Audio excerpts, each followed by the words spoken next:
A great presentation. So we'll make sure we have enough time for everything we want to do tonight. So welcome everybody. I'm Alan Campbell. I'm the president of Siska right now. And this is our monthly club meeting by Zoom. We, like everybody, we're hoping that this pandemic would have resolved by now, but clearly it hasn't. It's going down very slowly, I understand, but there's still a lot of cases out there. So this seems like the best bet.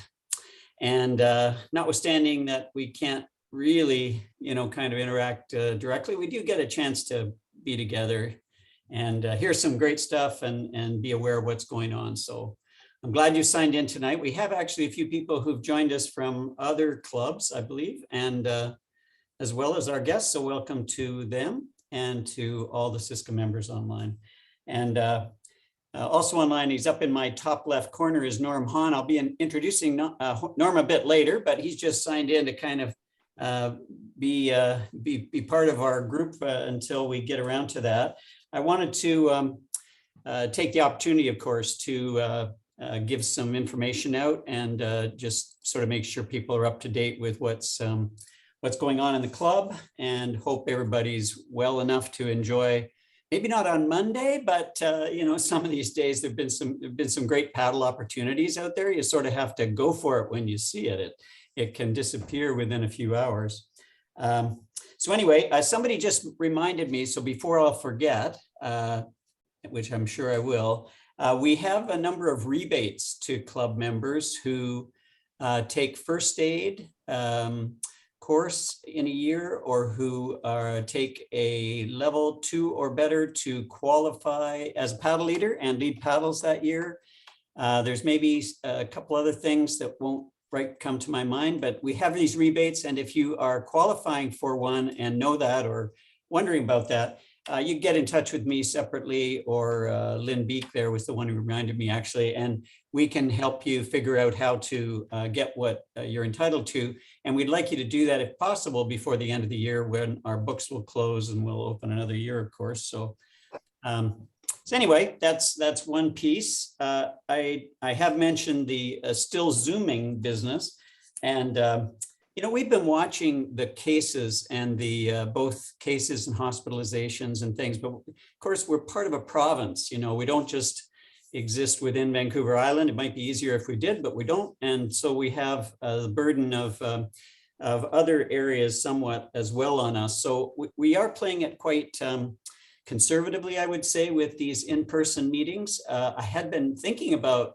maybe late November, which is our next monthly meeting, trying to do that in person if possible. And I have lined up a few possible venues. But then Fred, you'll hear from Fred later. Fred, who's our meeting organizer, he's booked somebody from the Northwest Territories to talk to us. So, that's not going to work in person, I can tell you. So we'll stick with the Zoom for that presentation at least. But hopefully, before Christmas, we can get together somehow. And I think there's a good chance it looks like things are going down that way, which is a good segue to talk about Christmas. I think you've heard, because it was put out there before, that the RVYC, our great Christmas luncheon party event, which we all enjoy, at least 100 or so who can fit into it each year. We've had to cancel that because of, I guess we could hold a kind of a Christmas luncheon, but honestly, it wouldn't be what we've grown used to. And we just thought, abundance of caution, let's let that go, when we had to make a decision a while back. In its stead, we will do a Christmas Zoom party, as we did last year, kind of on the fly. This year, we'll organize it a bit better, and that'll be coming out. This information will be coming out to you, but just to give you a heads up, that'll be on Wednesday, December 8th in the evening. And you'll hear more about that, famous heads and tails from our guru on heads or tails, Debbie Leach, and some music and whatnot, some fun. And then on Saturday, the next Saturday, which is December 11th, working on an outdoor event, really hoping that we have some kind of decent weather, but hey, it's December. So it would involve paddling if you're interested in paddling in the morning, or if you're not, we're going to put together a luncheon for folks to just come to Gyro Park, the area we've used before. We'll have some canopies up if it is kind of really coming down, and just enjoy a bit of something to eat. People who've been paddling can come back in, get something hot to drink. And what we got is the Songhees Catering from Songhees Nation they have a catering service. They do these what they call COVID safe box lunches. Very, very well put together, very tasty. You know, some salmon, some bannock, some very nice salads and so on. And anyway, we'll get more information out about that, but something, and we'd be outdoors. So we hopefully would be able to see a number of you at something like that. And then we're also actually thinking, if things do get quite a bit better with the COVID situation, we might be able to have, in addition to those things, another, maybe an indoor, just kind of a show type event or a get together, you know, very informal. Maybe we'll do the heads and tails again, who knows? But anyway, something like that. We're going to try and pep it up a bit around Christmas, but the regular Christmas party, I'm afraid, is gone for this year too. I'm going to stop talking and ask Debbie to talk about the tips from the trips, tips and clips from the trips. Right.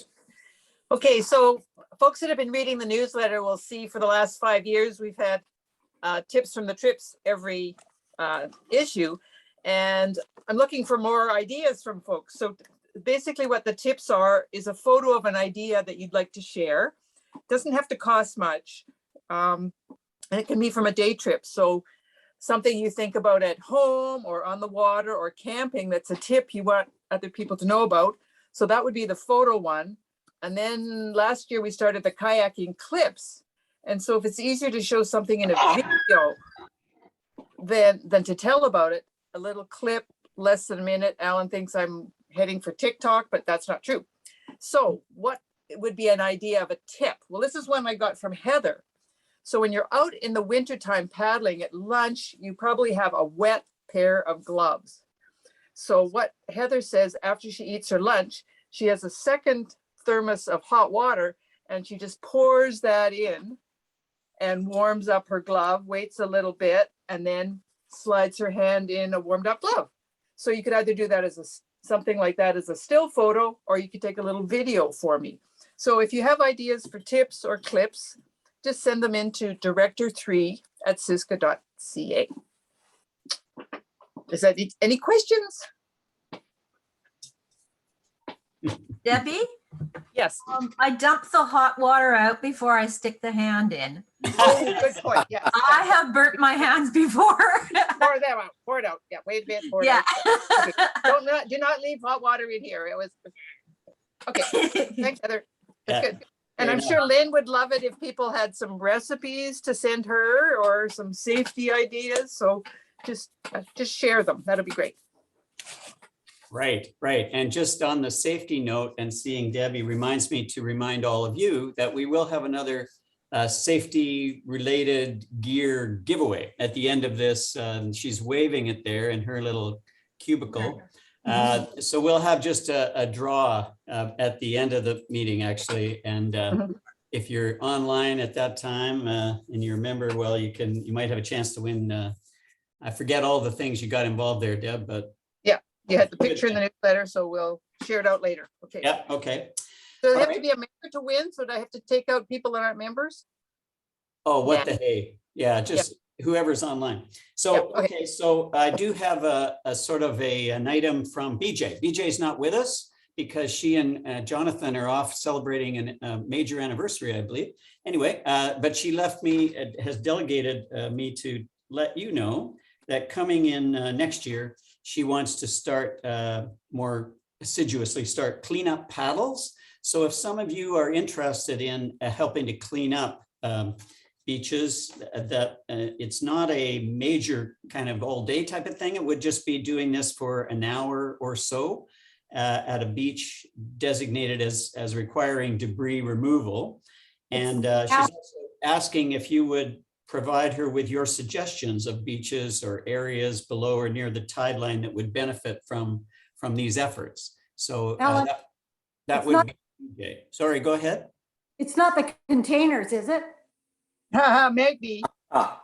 No, but good idea. There's like 100 or more of them apparently, eh? So if you have any ideas, BJ is director 1 at siska.ca, or I don't remember her personal email address, but that would connect with her anyway. And if you're interested in joining in work groups, and some of our members I know have been involved with BC Marine Trails and so on in broader, more involved cleanups and invasive plant removal and so on, she would like to hear from you as well. And we're going to see if we can't set up a little group that would, you know, get a few things done or offer this to parks and some of the other organizations around. Okay, so that's from BJ. That's about cleanups next year. And where am I getting to here? Okay, yes, I just did want to mention, but I'm sure you noticed, I sent an email out the other day about the COVID, what is it called now? BC vaccine card. And we've decided as a club that we will implement this requirement, which is now there for indoor meetings. You probably know that. And for a whole bunch of services that you may need indoors, like restaurants and pubs and so on, we will implement it across our events, whether they're indoors or outdoors. But we want to make it easy for people to do that. So Dave O has been working hard on a system whereby you can submit your vaccine card image to the website, and then we'll be checking and sort of ticking that you have that in your member record and deleting the image of your Vax card so it's not kept by us. At any rate, you'll hear more about this. I just wanted to give you a heads up. And basically what we're trying to do here is there are people, as you may know some, who are really worried about the possibility of getting the virus, even in an outdoor setting. It's quite low, but it can happen. So hasn't happened to my knowledge, but we want to try and make this, you know, as inclusive as possible. I'd like to say of people who are interested in our club and paddling and would like to give some thought to others who perhaps are feeling quite nervous about this. This is a way we can benefit everybody. And hopefully we can beat this thing. But right now, you know, we do have to be careful. So you'll hear more about that. We're not going to do that quickly. It'll take place over a period of time, so not to worry, and you'll get more information on that as well. So I think I've covered. Let me just ask if anybody online has any other announcements that I was supposed to make or that you would wish now to make about anything coming up people should know that, and if not, I'll go ahead. Looking, listening. Okay. Alan? Yep. Oh, Beth. Hi, I don't know. Can you see me? I can see you now. Yes. I didn't know if you wanted me to mention the Christmas raffle that I had sort of brewing. Right. It's brewing, Beth. We haven't sort of gotten final approval from our board, but go ahead and mention it. Give it a plug. Okay, I'm jumping the gun, it seems like. I guess you guys remember last year we had that great fundraiser with the IKEA bags, and that was super successful. And you know, we raised about 750 for the Power to Be and the Santa's Anonymous, and so we thought, well, it'd be great to do something that we could do as a fundraiser this year. And we kind of were batting around different ideas, and I got the idea of maybe having a raffle.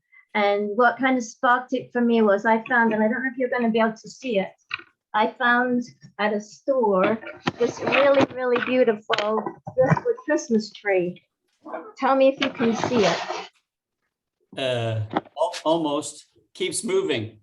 Okay, it's because I'm moving. How's that?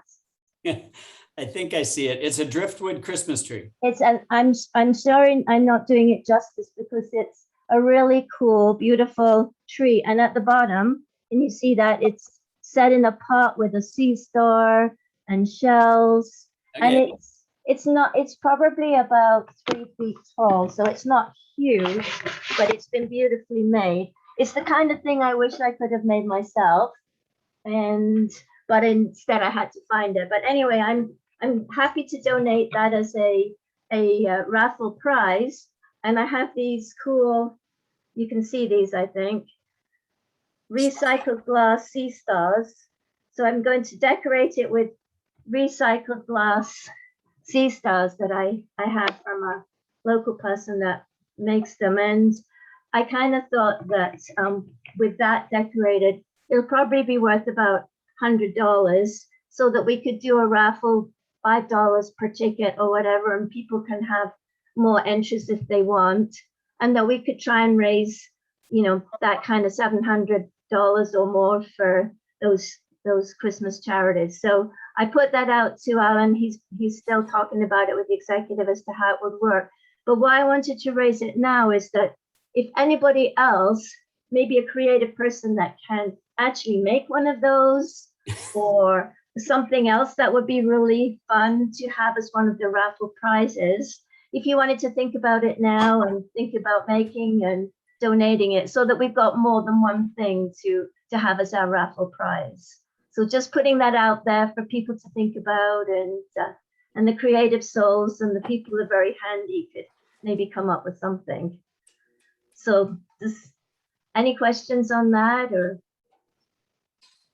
It's Lynn here, and I just want to, we'll need to get a raffle license. Right. So we need to know the value of everything and everything that's going to be offered before we can get the license. So if people are going to donate things, that has to be ASAP, because we need to be able to identify what the prizes are. Okay. So just letting you know, Beth, that we need to have that package before we can actually get the license. Right. Okie So doke. great, happy to have people donate and offer things, but we need to know exactly what they are and their value. Okay. And if they're homemade, does that the same thing? Be the materials? And Yeah, it still has to have a value attached. that could be hard if it's driftwood. Doesn't, well, I mean, art is art. Yeah, Yes. fair enough. Okay, so thanks for that. And Beth, if people do have ideas though, right away, what's the best way of contacting you? Do you have your email? Want to just put it out there? Or? Sure, I can put it out on that line, chat line that On the goes chat with line. them. Okay, Yeah. perfect. So if you do are, kind of creative and you would like to add something ASAP, because we'll need to do the licenses, Lynn says, then please get in touch with Beth, and we'll see if we can do this. It was fun to do it last year. It was amazing to see how generous everybody was. And Yeah. I know that'll happen again. Okay, so thank you very much. I think we've finished all the information, and we've had standing by listening Norm Hann. Now, I just met Norm the other day myself on a Zoom. We did a test call just to make sure things would work. But I'd read about Norm, and I was saying to him, I've done some long kayak trips, but I feel more secure sitting inside a kayak, I have to say. Even in, really big weather, I just can't see myself on a paddleboard. But this is a guy who has gone to the Great Bear Rainforest. He's done these huge expeditions. I've been up to those places. They are not insignificant. And somehow he can take this kind of thing on. So I'm entranced. I'm eager to hear what Norm has to tell us. But I'm also want to make sure, Norm, you make sure to plug your interest in the Great Bear and in environmental support up there, because this makes it really special, I think, that Norm fell in love with that coast. It's hard not to, really. But then to make it mean something, he's set up a charity and to support environmental efforts in that area. And I just think that's so admirable. So very, very pleased to have Norm Hann join us. And I'm going to turn it over to Norm to go ahead and talk to us and share his screen. Awesome. All right. Everybody hear me okay? Yep. So, yeah, well, first of all, thank you for having me. Always excited to sit down and share stories from our coastline and paddling. I think, we all have a common interest in, paddling and in enjoying our coastline. I started off as a sea kayaking guide. I moved out west back in 1999 from Sudbury, Ontario, made my way west, and got into the guiding industry. I was a high school teacher back then, and found my way to the coast. So excited to chat about the an expedition that we did, that was in June 2020, paddling the Salish Sea Marine Trail.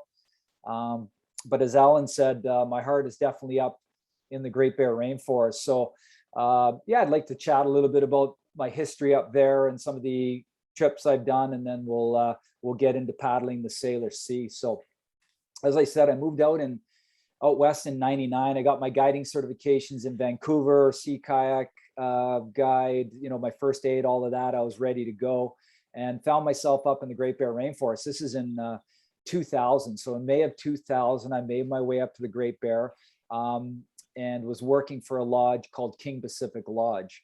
And so we were working in Gitgat territory.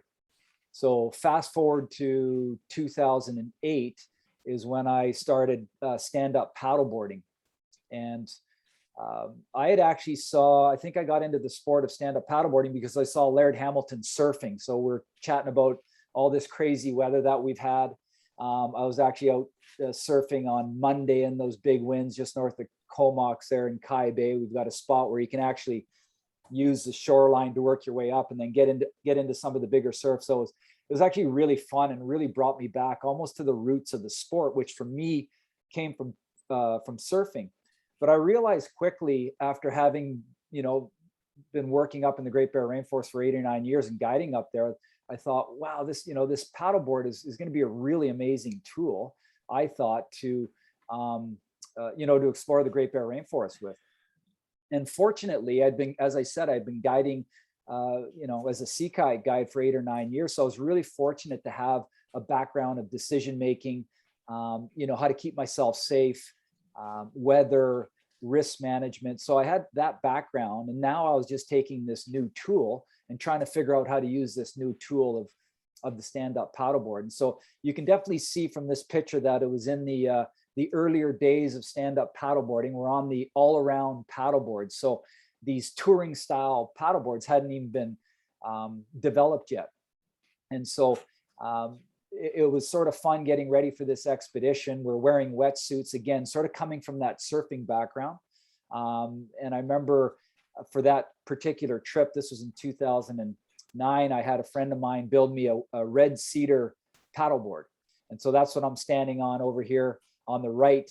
And, in terms of packing the gear on the board, we took this big 115 liter seal line dry bag and just stuffed everything into that and put it on top of the board. And we had a couple attachments and tied it down. So we did this trip with Explorer magazine. This was actually the first 5 minutes into the trip. And it's actually one of my favorite places up there. It's a place called Queltsu or Cornwall Inlet.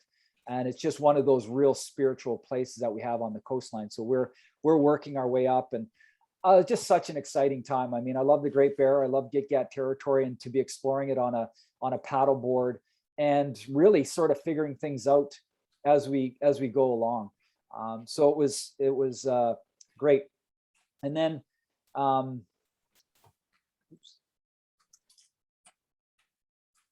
something's not allowing me to move along here. It says Edgar's iPad on here. I'm not sure why it's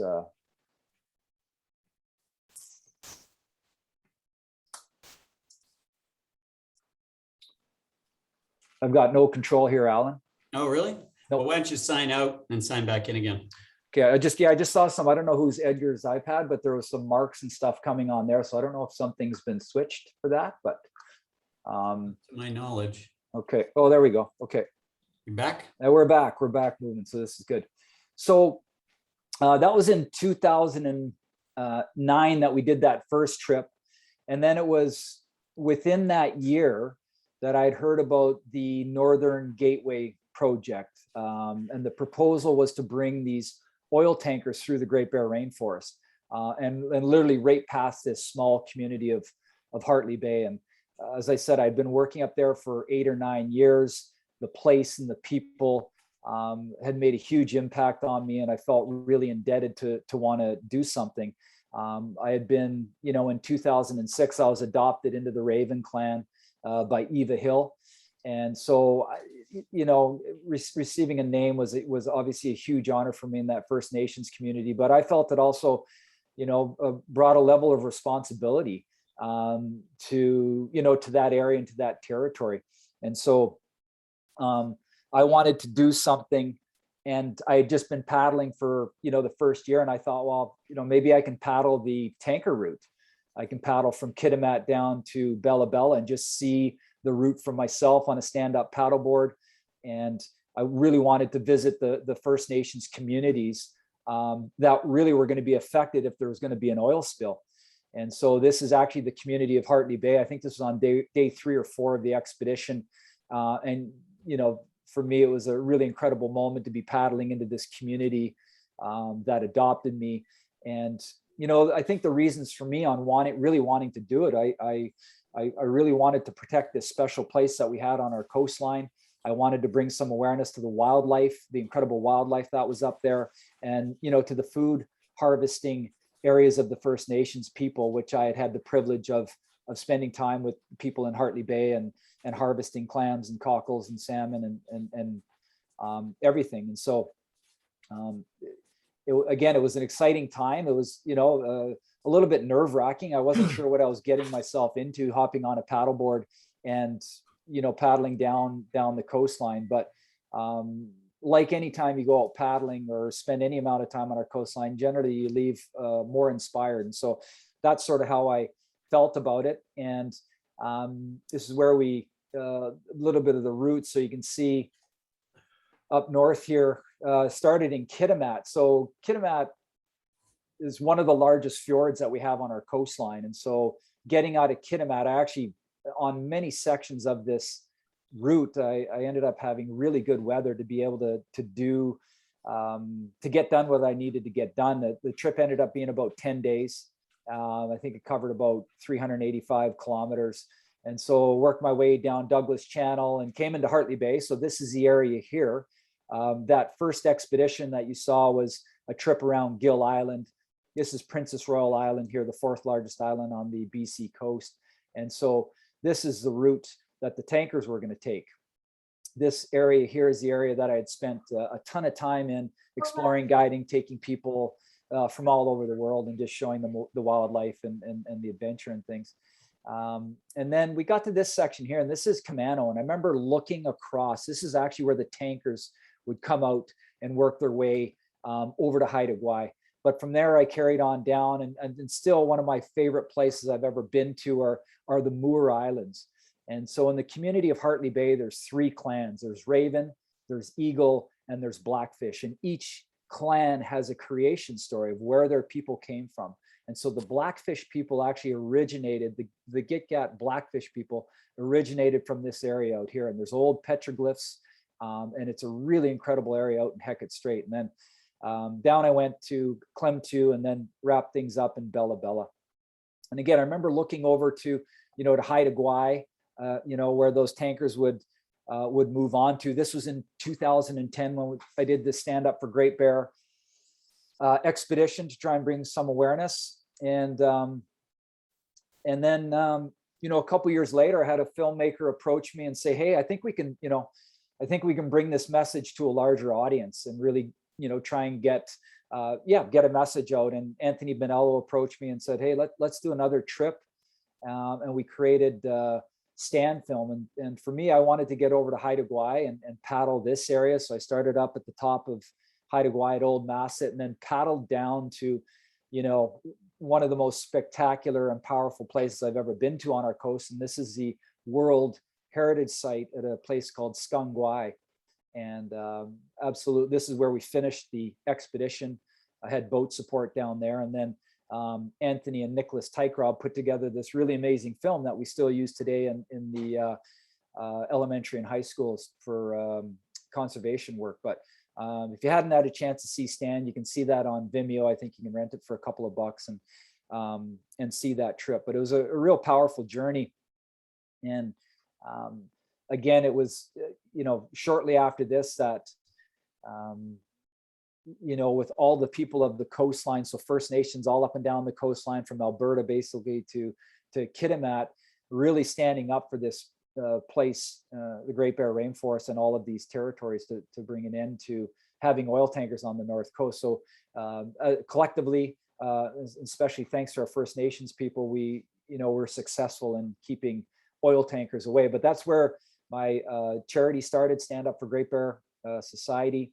And so usually various ways to raise money and then donate it back to conservation efforts in the Great Bear.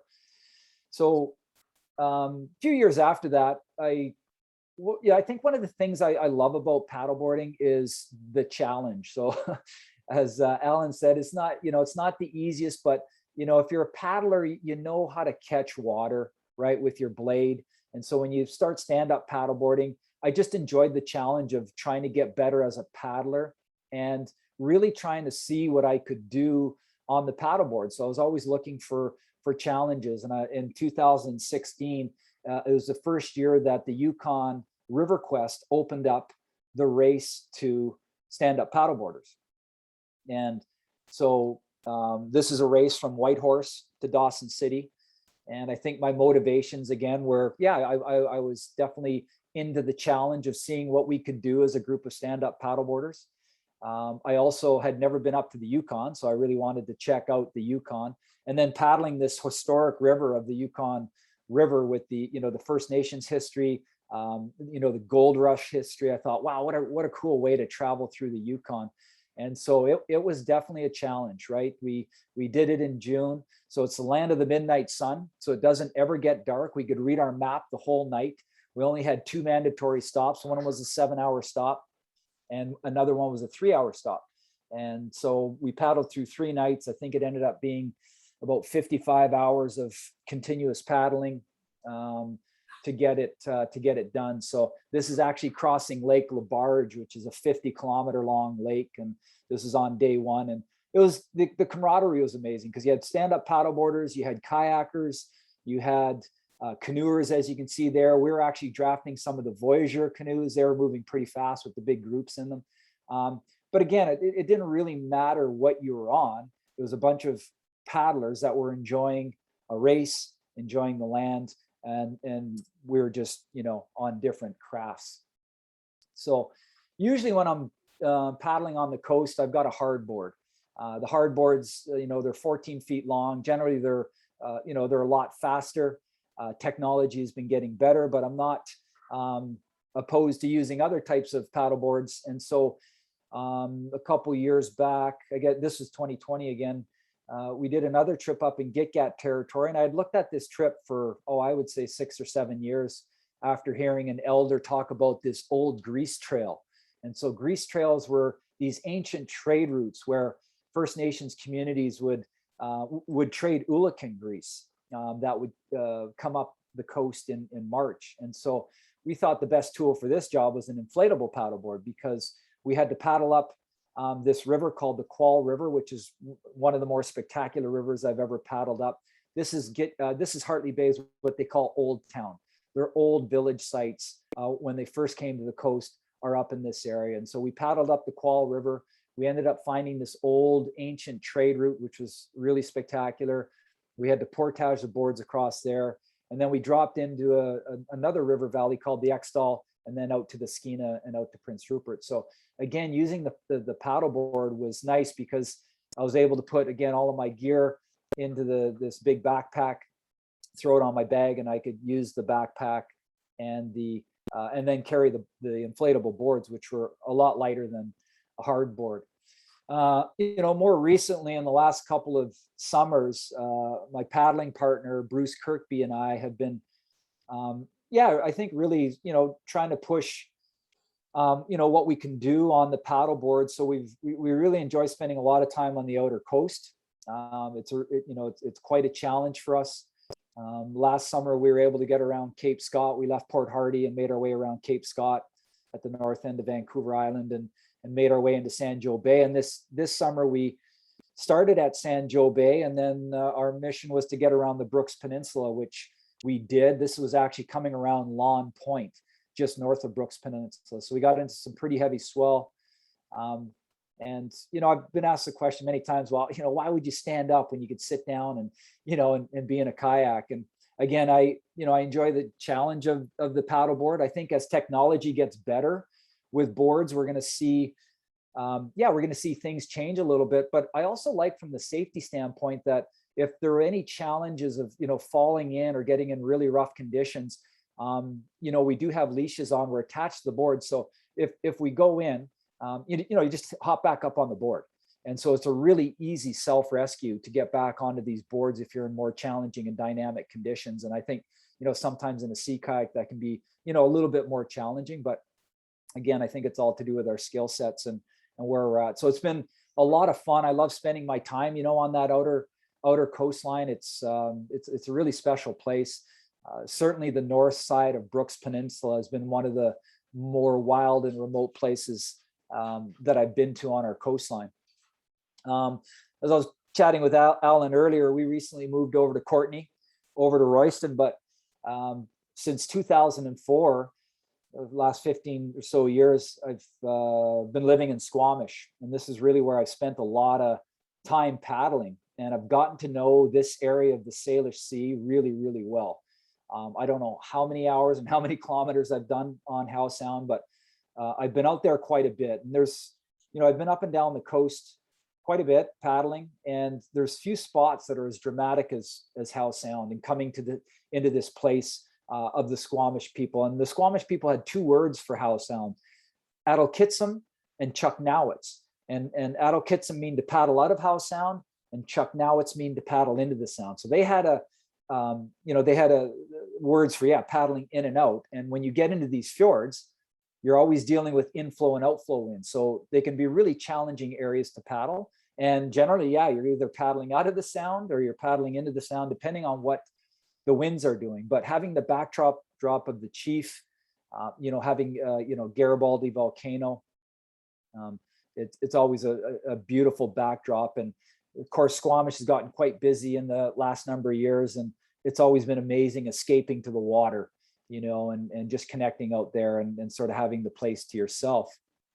And so, Squamish, again, Howe Sound is the most southern fjord in North America. And in 2009,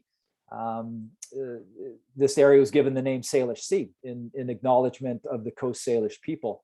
And it's a pretty special area, right? We've got 8 million or so people in this area. It combines Juan de Fuca Strait, Puget Sound, the Strait of Georgia. And it's one of the most biologically productive areas, certainly historically, in the world, right? A lot of islands, a lot of mixing of waters, a lot of currents. Everybody here is paddling around Vancouver Island, so we know how challenging the conditions can be, how much current we have to deal with when we're in the Gulf Islands. And so I really like that move that we've had to recognizing this area as the Salish Sea, and Howe Sound is a part of that.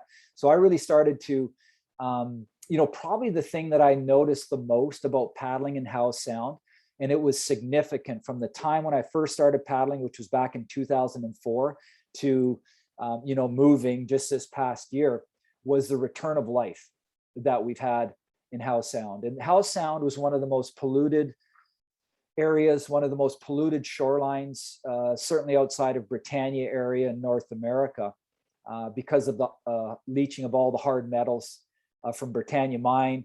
We had the pulp and paper there as well. So it really decimated the life that we had in Howe Sound. But in a very short period of time, it's been an incredible story of return. And the thing that, or the species that's really come back there has been Pacific herring. And so there's a gentleman named John Buchanan who's done a tremendous amount of work on documenting the return of Pacific herring into Howe Sound and where they're coming back to, where they're spawning. And the amazing thing about this little fish is that they're a keystone species, right? They're a species that is so important to the ecosystem that if you're to remove them, the ecosystem collapses. And that's really what we saw in the last probably 30, 40, 50 years. But now this little fish is coming back. I'm here in Royston now, and I know, the last commercial herring fishery is right outside my front door on Hornby and Denman Island. And so I know there's a lot of people working to try and protect this resource now, but really, really, especially to have the contrast for me working every summer in the Great Bear Rainforest and seeing what type of intact, marine and terrestrial ecosystem is up there. And then when I would come back to Howe Sound, I'd feel a little disappointed, not seeing any of the life. But again, over the last number of years, it's been really amazing seeing the return of herring, and of course, the harbor seals and the sea lions were getting back in the springtime. And then, in 2010, we saw our first gray whale. Humpbacks are now coming into Howe Sound, and I'm sure all of our paddlers here tonight have had some time on the water with humpback whales, down in southern Vancouver Island and area. So it's been a really great story. Even up in the Great Bear Rainforest, we're seeing huge numbers of whales starting to come back. And this was a species, again, that was hunted on our coastline.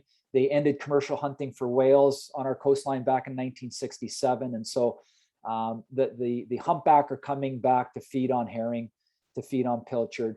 These are the traditional feeding grounds for this species. So it's been really inspirational.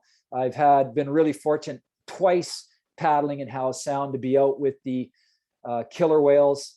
Of course, a lot is known about our southern resident killer whales that feed on Chinook and the challenges that they're having with their numbers.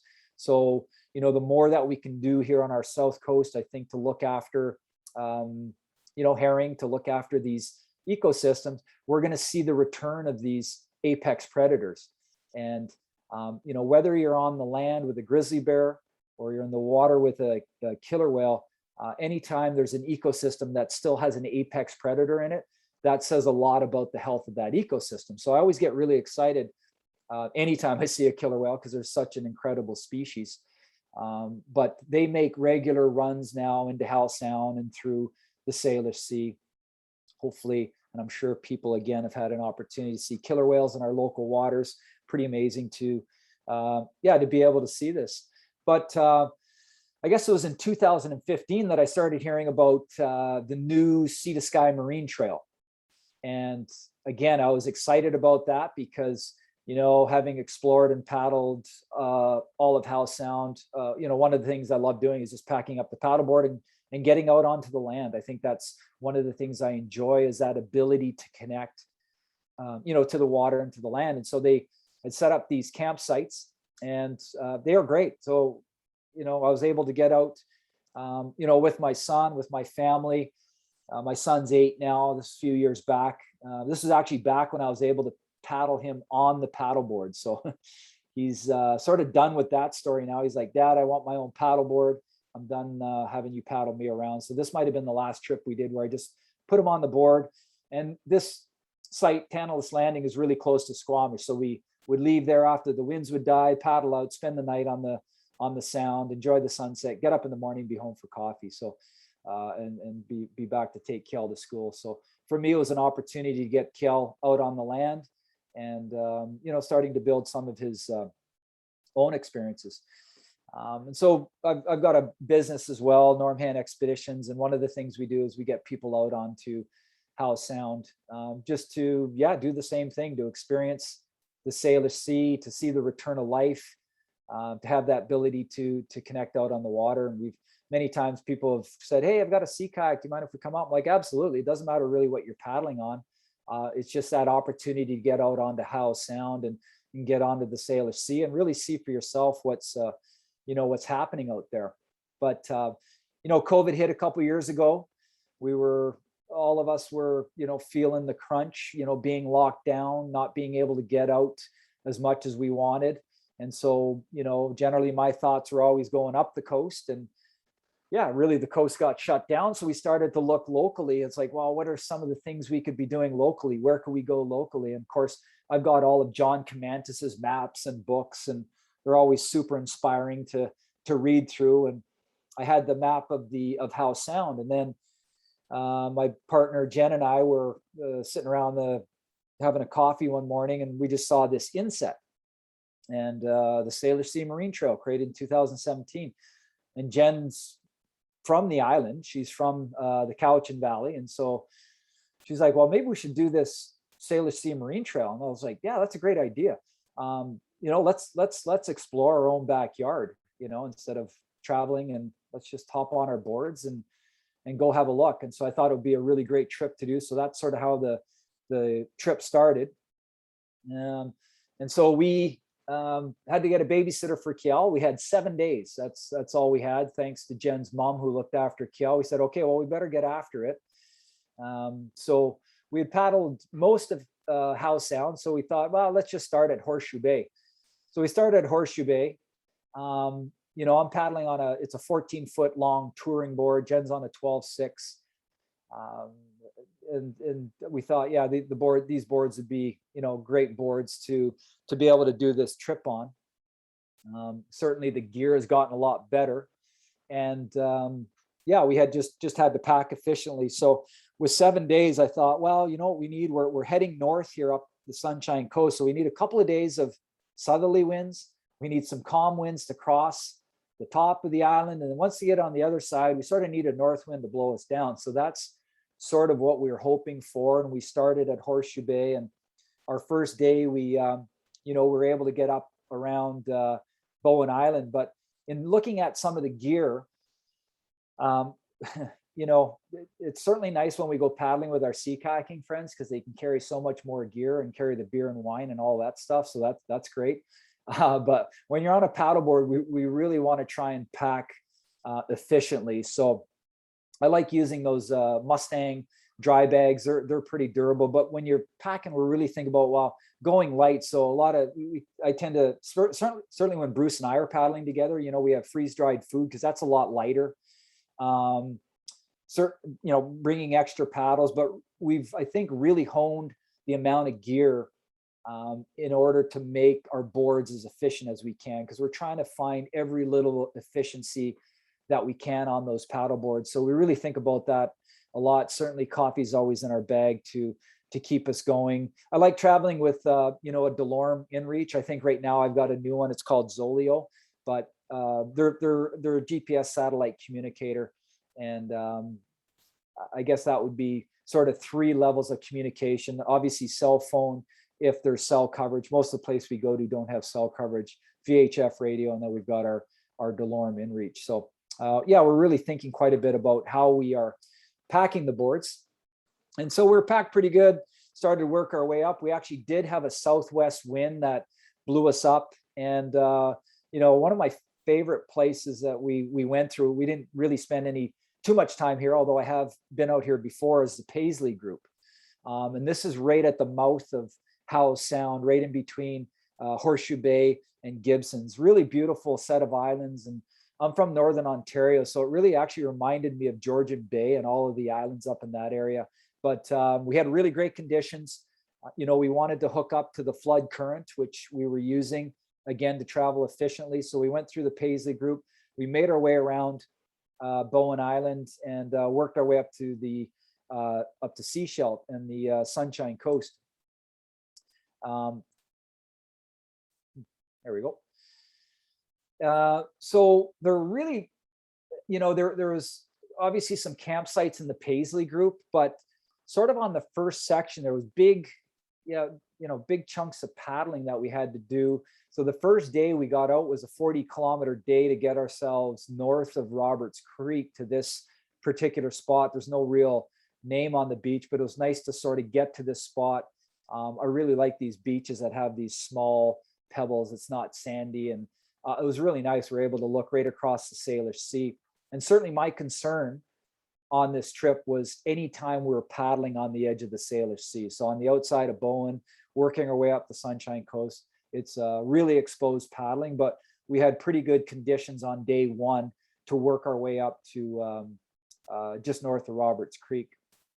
Pretty nice weather, great campsite, not really designated. So I know they're working on trying to add a few more campsites sort of in between Gibson's, Paisley Group, and up towards the Thormanbys. So we woke up the next day. The weather had changed, so we were getting a lot stronger southerly winds. We were probably, I think it was 15 to 20 knot southerlies that we had that day. Water conditions were, you know, somewhat challenging, but anytime for us as stand-up paddleboarders, you have the wind at your back. If you've got the skill set, you can really use that wind efficiently. So we worked our way up with that wind. We did about 20 kilometers on the second day. We went past Seashell, Davis Bay, past Trial Islands, and we worked our way up to the Thormanbys. And so we used that wind, really moved us up quite quickly with the tide. And we made our way up to this campsite here at, it's called Pebble Beach. And this is on South Thormanby. So it's a really nice protected campsite. We came into here, and this was really the last spot that we were going to set up before trying to make our crossing of the Salish Sea, because the crossing of the Salish Sea for sure was going to be the crux move. And so we'd arrived there after paddling. And then if you ever if you've been to South Thormanby, maybe you've been up this hill. If not, and you get to South Thormanby, this is a really great hike to do right behind Pebble Beach. And it's a somewhat of a short trail to get up. And this is called Spyglass Hill. And so we made our way up there. And what was amazing about that is we were able to look across at the Salish Sea.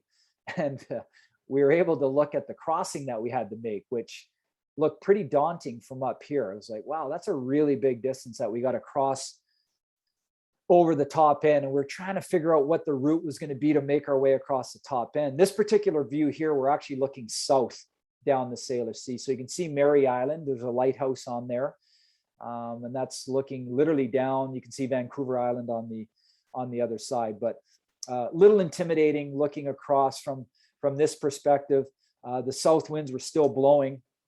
But when we woke up that morning, we had an amazing forecast.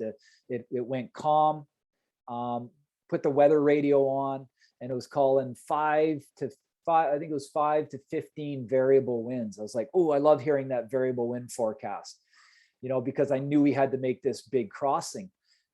So 5 knots is one thing, 15 knots is a different thing. So I wasn't quite sure what we were going to get, but we did wake up to really nice, calm conditions. And so we worked our way around the South Thormanby, and we got to the tip of North Thormanby. And this is what it looked like. You can see Jen here, pretty tiny, pretty dwarf beside these beautiful sand cliffs of North Thormanby. And you could just see the tip here of Texada Island. And so it was at this point, we really had a bit of a crux decision to make. Were we going to cross over and make the shorter distance to Texada? And then really what we wanted to do was get into that Jedediah area. We had heard so much about Jedediah and the campsites and the paddling in there that we really wanted to get over. And then we would work our way over to Lasqueti and then look to make a shorter crossing to the Bolinas Islands. But when I looked across, it was flat calm. I could see the Bolinas Islands way off in the distance. And I was like, we should just go for it. So we did, we went for it. And this is where we were standing on our boards, was right here trying to make that decision. So when I was doing some planning, prior to doing the trip, I was like, okay, we'll hit Texada. We'll get over to Jedediah. It's spectacular paddling from what I've heard in here. And then, work our way over to Lasqueti. We could hop over to this island, and then we can make this shorter distance down to Bolinas Island. And if we did get any northwest, well, it would help us down to Bolinas. But, it was tough for me when I looked across and it was so flat calm. So I said, let's go for it. So we took off, and I would say right about here, I could see this really dark blue line approaching and coming down from this area here. And I knew that was not 5 knots of wind. I knew it was probably 15 or 20 knots of wind. And sure enough, we got hit really hard by the northwest wind. So it got pretty challenging. Again, I paddled in pretty challenging conditions. So I just knew it was going to be a lot of work to get across to the Bolinas Islands.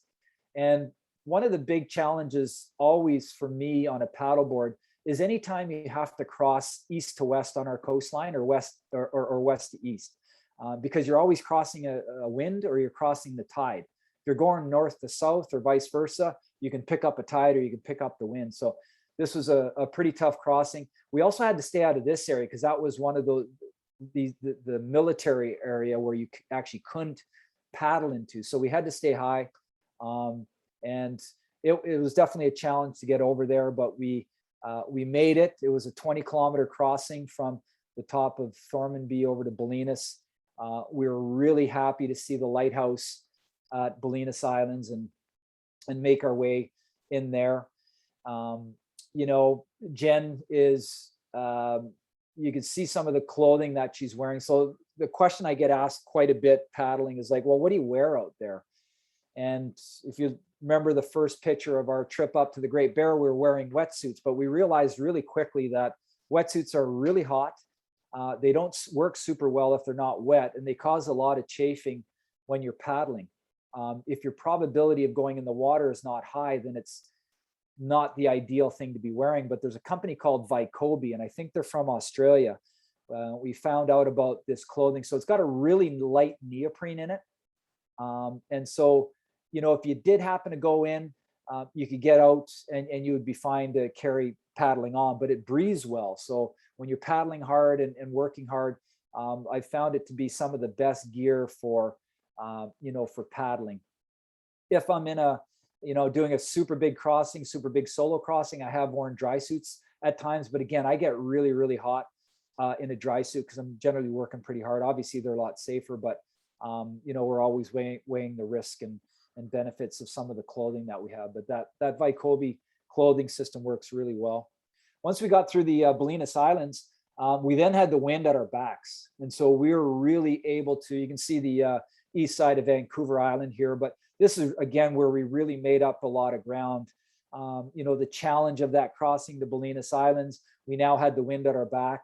And again, if your skill set's strong enough to what we call downwind, then you can really, again, use the wind to your advantage.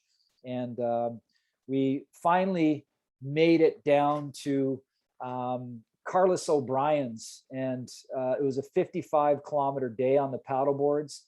And so the Fat Tug IPA that we had tasted really, really good. It was certainly nice to come into there, and we, you know, came in past Newcastle and into into Carlos O'Brien's big dinner. We were rewarded ourselves. But that night we stayed on Newcastle Island. And I think, you know, probably one of the biggest takeaways of this trip on this marine trail on the Salish Sea was all of these hidden gems that I never knew anything about. And so, you know, being from Squamish and coming over to the island all the time on the ferry, we past this island all the time. But I'd never explored it. I'd never been onto it. The traditional name is called Saysutshun, which means a place of training. And I was, I actually wanted to stay a lot longer on the island here at the campsite. It was a beautiful morning. We were pretty tired that morning after that 55-kilometer day, but we were pretty happy to be on the east side of the island now and have put that Salish Sea crossing behind us. This is a pole carved by Noel Brown, and it features a killer whale, and it features a beaver. And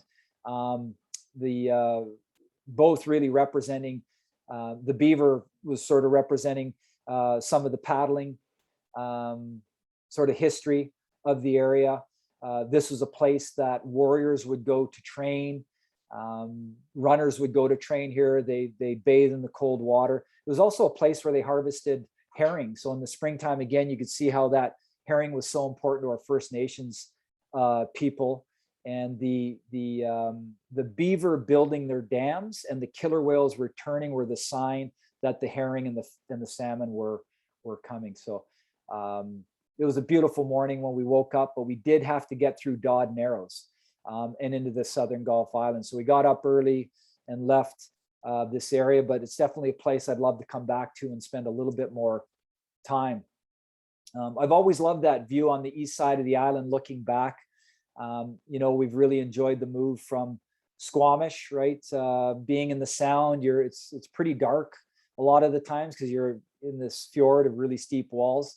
And I've just really enjoyed the open views being over here in Royston and paddling on the eastern shoreline of Vancouver Island. But we left early, made our way down into Dodd Narrows, and you know, we had to hit the current and time right at Dodd Narrows. But Dodd Narrows really was like a portal, you know, going from sort of almost the open and more rugged waters of the Salish Sea and then coming into the Southern Gulf Islands. And, you know, the bigger days are starting to wear on us for sure. We found a really sweet little coffee spot here at the top end of Rushton Island, but we now had, you know, really nice conditions, flat water. We weren't really worried too much about the open waters anymore of the Salish Sea. And it was really nice to get into the inside waters here of the southern Gulf Islands. We were working our way down to Galliano, and we got hit really hard by a southerly wind that really came up unexpectedly. It wasn't forecasted. And we crossed over to Wallis Island. And so this is at Shivers Point. And again, this was one of the spots that ended up being a real favorite of ours for camping. It was at the top end of Wallis Island. Beautiful conditions, really nice area to camp.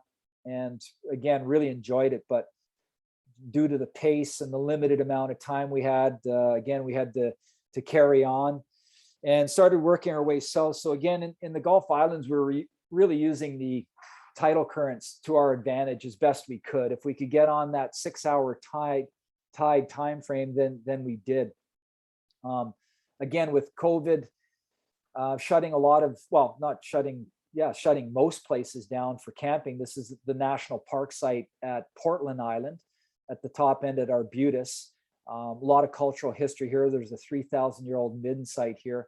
Beautiful spot, but we couldn't camp, so we had to find a spot a little bit further south in the Little Group area, where we had a really beautiful view of Mount Baker, and camped at the intertidal area here, because we really couldn't find all the regular campsites were shut down. So this was our last night out there, and we did hit some fog as we got into Harrow Strait with those colder currents in the Juan de Fuca area and Harrow Strait with the warmer air temperatures that we had. We came out of that Little Group as we made our way south in Harrow and got some pretty thick fog. So this is just sort of just outside of Sydney, but outside of the fog, it started to clear up as the day went on, and we were able to make our way down. But pretty much on our final day here, and really feeling the wear of, the big days on the paddleboard. It was a pretty challenging paddle overall, because we were doing big days. I think this was after the 55K day, we had a 40K day from Wallis down to the Little Group, and then the Little Group to finish up. We had another 40K day. But I remember coming into Victoria, and our final coffee and lunch spot was at Cattle Point. And we were pretty tired, but we had coffee there, and we knew we had about an hour's left of paddling to get back to mile 0. But I had this, it was sort of this amazing realization sitting at Cattle Point as to how spectacular that area was. And I think, having been in Victoria so many times, I really haven't spent a lot of time paddling in the Victoria area. And so I was just, I was just so excited about all of these realizations that I found on the South Coast. And, being at Cattle Point, it was a really super clear day. So we could see Mount Baker, but we could also see all the way down to Mount Rainier. We're at this really amazing point where we've got the Juan de Fuca, you can see Puget Sound, the Olympic Mountains. And it was just like, wow, what an amazing place this Victoria is, where this paddling area. And of course, everybody here has had a lot of experience paddling in these areas. So we really enjoyed that. And it was amazing to see Victoria and see this area from the water as we made our way around. And you can see sort of how clear of a day it was. But this was down at Cattle Point, where we had our final our final coffee, and just enjoyed that time being on the water. It's always, I'm not going to say sad, but when you close the trip out, you've had such great days out on the water, and experienced a lot of new things and seen a lot of new places. It's always a little sad, I guess, sometimes when these trips come to an end. But I always say, if you leave wanting more, that's a good thing. Everything worked out really well and safe, and we accomplished our goals. So you can see the route that we had, starting at Horseshoe Bay, day 1 here up to Roberts Creek, 20K up to South Thormanby, and then you can see our crossing to Bolinas, our campsite at Sesatchun, down to Wallis in the Little Group, and then made it to Cattle Point, and then finally ended at Clover Point and mile 0. So it was really yeah, a great trip. And I think a really exciting way for us to see, our area, and for Jen to, paddle the waters that she grew up in. And yeah, I always enjoy getting a chunk of our coastline done, and a lot of great areas to explore. Certainly if we had chance to go back, which now we're in Royston, we could paddle there from Royston, is to really want to get back to this Jedediah area, because I'd heard so many great things about Jedediah that yeah, we'd love to work our way back there. So that's the Salish Sea Marine Trail. So thanks very much for having me tonight. If there's any questions, I'm happy to answer some questions. Great Bear, South Coast, whatever you need. But yeah, thanks for your time. Well, thanks so much, Norm. That was inspiring, perhaps a little intimidating, but inspiring. And yeah, if anybody has a question, just unmute yourself and go ahead and ask them. I'm curious about your Extall Qual River trip. How many days did it take to do that crossing? I've flown over it a few times. And wanted to like, oh man, that would be so cool to paddle that. So well, it's amazing you've been able to do that. It's amazing that you saw that, because that was the first chance that I had to see it, working in that area. Sometimes what happens when they have better weather, they'll fly through the mountains like that. So yeah, that's how I first saw it. We flew up this valley, up the Qual River, and then we dropped into the Extall. And the Extall, wow, what a spectacular river that is. It's really, we came into one of the areas there, a place called Madeleine River, and it looked like the Yosemite Valley. It was absolutely spectacular. And so that, for Bruce and I, was I think it ended up being about 5 days. So our first day was I think it was 3 hours that we did our first day, working our way up. And then the second day was the longest day. It was about 13 hours because it was more paddling up river and portaging. Once we got into the Extall, we actually flowed pretty well down the Extall and then got dumped out into the Skeena. So it's a really special area. And when I first came up to the Great Bear Rainforest in 2000, it was in 99 when I had quit my teaching job and got my guiding certifications. I was hired up in the Great Bear Rainforest, but I knew nothing about the Great Bear Rainforest. And so there was only 2 books out at the time on the Great Bear. One was Ian McAllister's Great Bear Rainforest book, and the other was Charlie Russell's Spirit Bear. And so I remember reading those books cover to cover. Ian McAllister's book was really inspiring to me. And there was a picture that Ian had in his Great Bear Rainforest book. And he had a picture of the Qual River, and he had a picture of the Extall River. And he had talked about this grease trail that connected the two. And so that was, yeah, like 21 years ago when I first read about that. And it was only 2 years ago that I ended up doing the trip. So it was in the back of my mind for a long time. And I remember Ian saying that the Extall and the Qual formed one of the largest tracts of untouched ancient old growth forest left on our coastline. And so I was like, boy, if I could get a chance to see that area and to paddle through that area. And so fortunately we were able to do it. And it was a really special trip for sure. Probably maybe the most special trip I've done was that one. Retracing that old grease trail was really cool. Mm-hmm. Other comments or questions?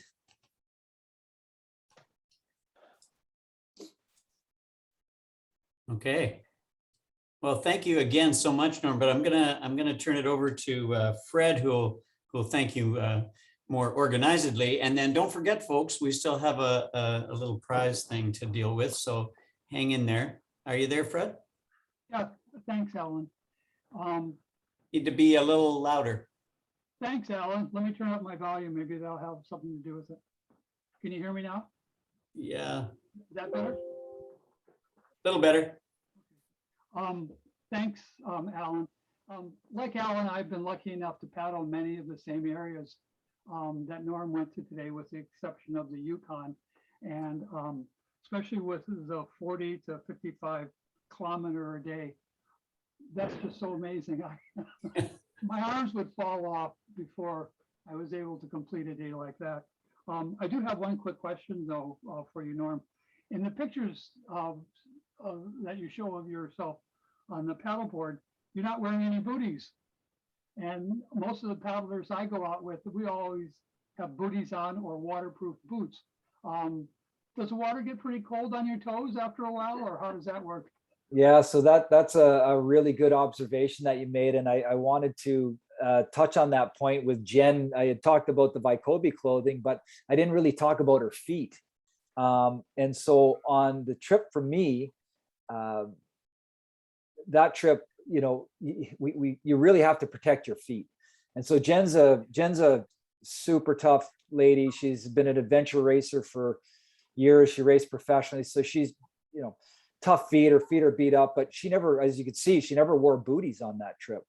And she really, really paid for that at the end of the trip, because all the sun was beating down on her feet. And then of course the salt water, you know, washing the feet. Like, she was in a lot of pain at the end of that trip because she wasn't wearing booties.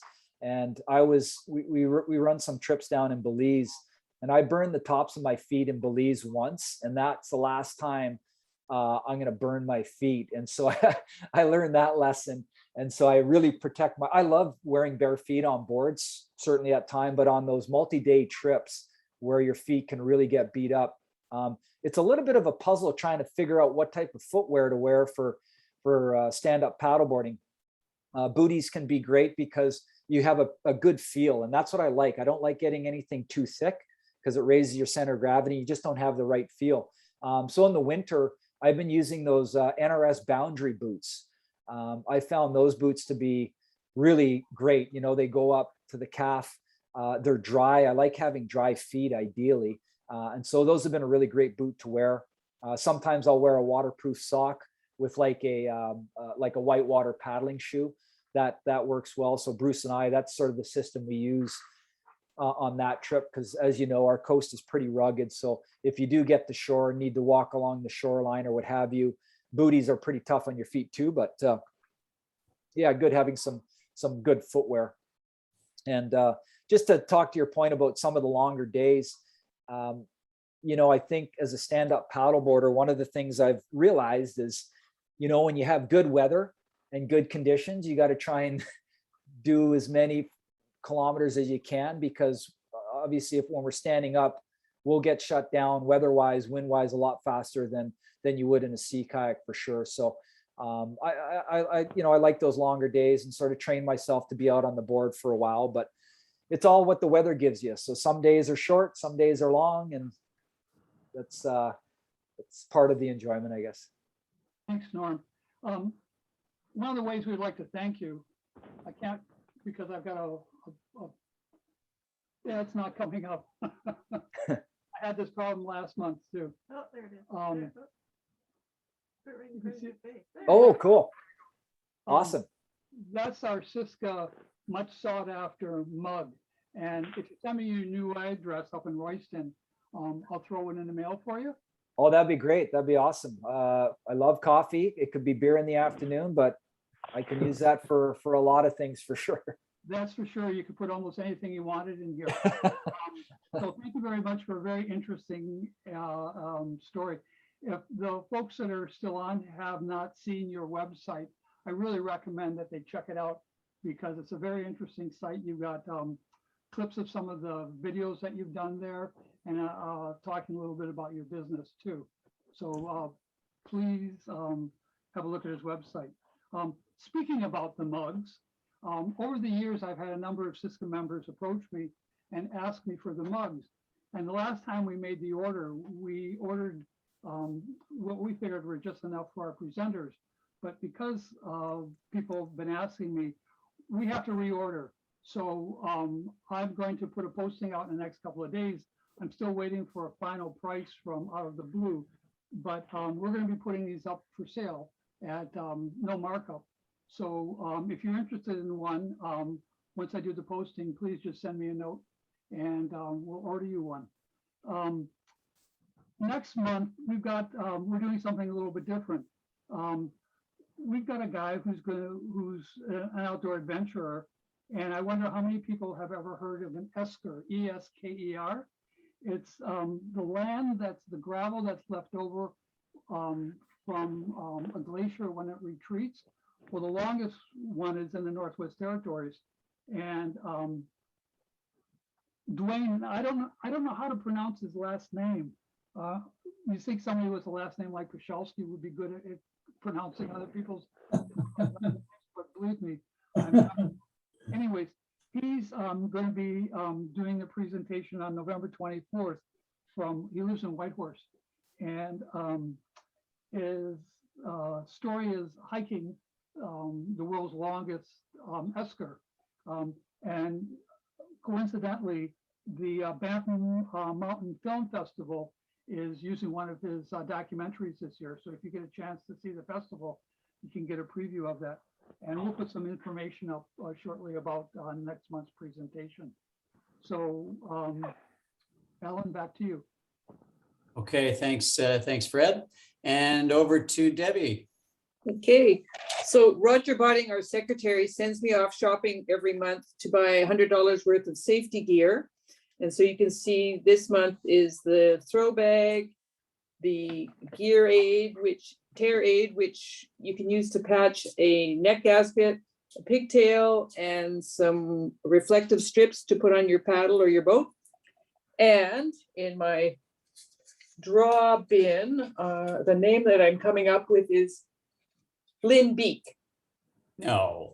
Yes, but I'll switch it because she's already won. She's already won. Yeah, one, no, so Okay. that's not fair. that's not fair. Okay, so the next one is Pat T. So is that Pat Truman? Pat T, are you still with us? Yes, great.